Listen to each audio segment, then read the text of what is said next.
बस पापा, मैं उस घर में नहीं जाऊंगी, मुझे उस आदमी के साथ नहीं रहना। बिल्कुल मत जाना बेटा। बताओ कैसा आदमी है, कभी पत्नी को टहलाने नहीं ले जा सकता है। अरे आजकल तो लोग कुत्ते को भी टहलाने ले जाते हैं भाई। हाँ? अरे कभी होटल में खाना खिलाने नहीं ले जा सका, जबकि आजकल तो लोग रील बनाने के चक्कर में भिखारी को भी होटल ले जाकर खाना खिला देते हैं। सिनेमा नहीं दिखा सकता है बताओ, जबकि सिनेमा वाले आजकल फ्री में टिकट बांट रहे हैं। बहुत नालायक आदमी है भाई, हमको पता नहीं था उसके बारे में। बेटा हमको तो लगा पढ़ा लिखा आदमी है, अच्छा परिवार है, जॉइंट फैमिली है, शहर में अपना घर है, गाड़ी है, उसकी नौकरी सरकारी है। बेटी के तो हमारे भाग खुल जाएंगे, हमको तो पता ही नहीं था इतना लीचड़ आदमी है। बताओ हमारी फूल जैसी बेटी की क्या हालत कर दी है। अरे पापा, जॉइंट फैमिली में गाँव बसा रखा है, सास ससुर देवर जेठानी, अरे सबके लिए खाना बनाओ, चाय बनाओ, बर्तन धो। मैं नहीं जा रही बस। अरे बेटा तो वहाँ काम वाली तो आती है ना। हाँ माँ, नौकरानी लगी है, लेकिन उसको भी तो बताने में मेहनत लगती है माँ, समझिए। हाँ बेटा कोई बात नहीं, एक मिनट। हाँ वकील साहब, ऐसा हमको हमारी बेटी का करवाना है तलाक, तो दहेज वाला मुकदमा लगाओ और कागज तैयार कराओ। अरे उसमें लिखो कि शादी के समय उन्होंने जबरदस्ती हमसे बुलेट दहेज में मांगा था। हालांकि मांगा तो नहीं था, हमने गिफ्ट में दिया था, लेकिन अभी तुम डालो कि उन्होंने जबरदस्ती हमसे बुलेट दहेज में मांगा था, कैश पैसा मांगा था, वो भी हमने कर्जा लेके दिया, और फिर से वो हमारी बेटी के ऊपर अत्याचार कर रहे हैं, कह रहे हैं कि कैश लेकर आओ, कार लेकर आओ, और हमारी बेटी को घर से भगा दिया है। हमारी बेटी के साथ मारपीट करता है, वो बहुत मारता है, बेल्ट मारता है। अरे हाँ मारता है भाई, मारता है ना। हाँ मारता है, देखो बेटी भी कह रही है कि मारता है, और कोर्ट में भी जाके वो बोलेगी कि इसके साथ बहुत मार पिटाई करते हैं उसके ससुराल वाले सब। ऐसा है, सबका नाम डालो, पति, सास, ससुर, देवर, देवरानी, जेठ, जेठानी, ननद, नंदई, सबको डालो को मैं जेल में चक्की बिछवाऊंगा, ठीक है। हाँ बनाओ कागज पत्तर सब। जय हिंद। पापा क्या है ये सब? क्या? अरे बेटा ऐसे ही करना पड़ेगा, नहीं तो तलाक नहीं होगा फिर।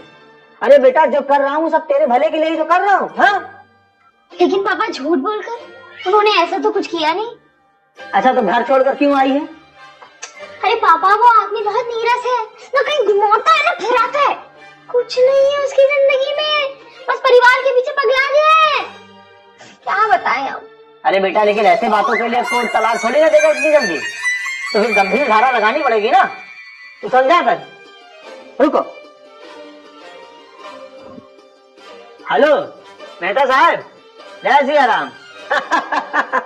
अच्छा मेहता साहब एक काम है आपसे भाई, देखो हमारी बेटी है ना मन्नू, उसका तलाक होने वाला है, ठीक है। तो अब वो अपने पति के साथ रहेगी नहीं, तो उसको एक नौकरी चाहिए, आप अपनी कंपनी में उसको नौकरी दे दीजिए। अरे ग्रेजुएट है, पढ़ी लिखी है, बैक ऑफिस संभाल लेगी आपका। हाँ हाँ चलेगा, सैलरी 10-12 हजार, हाँ चलेगा, हाँ कह रही है कि चलेगा। हाँ और वहीं आपके स्टाफ क्वार्टर में रह भी लेगी। अच्छा हाँ आप क्या बोलते हैं उसको, सर्वेंट क्वार्टर में रह लेगी।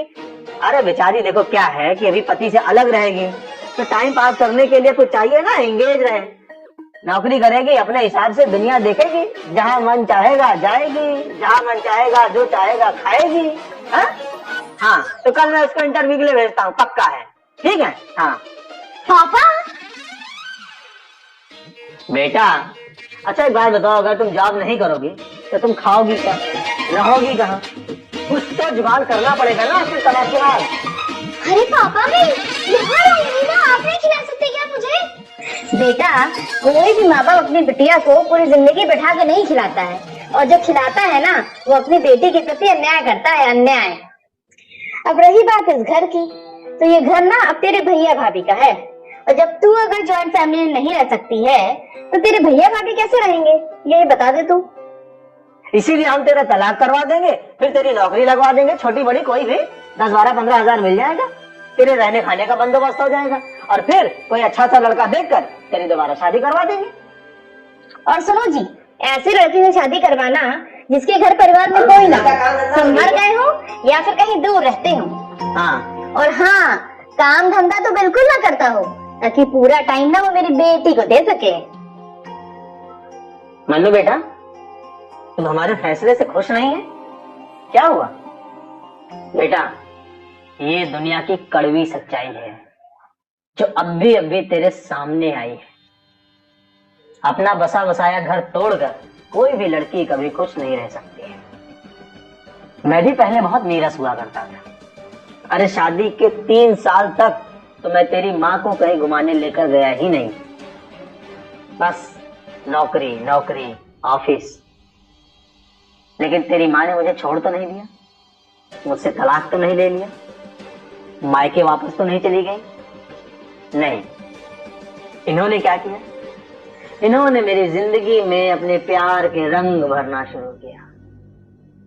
टाइम लगा, लेकिन धीरे धीरे धीरे धीरे मेरी ब्लैक एंड व्हाइट जिंदगी रंगीन हो गई।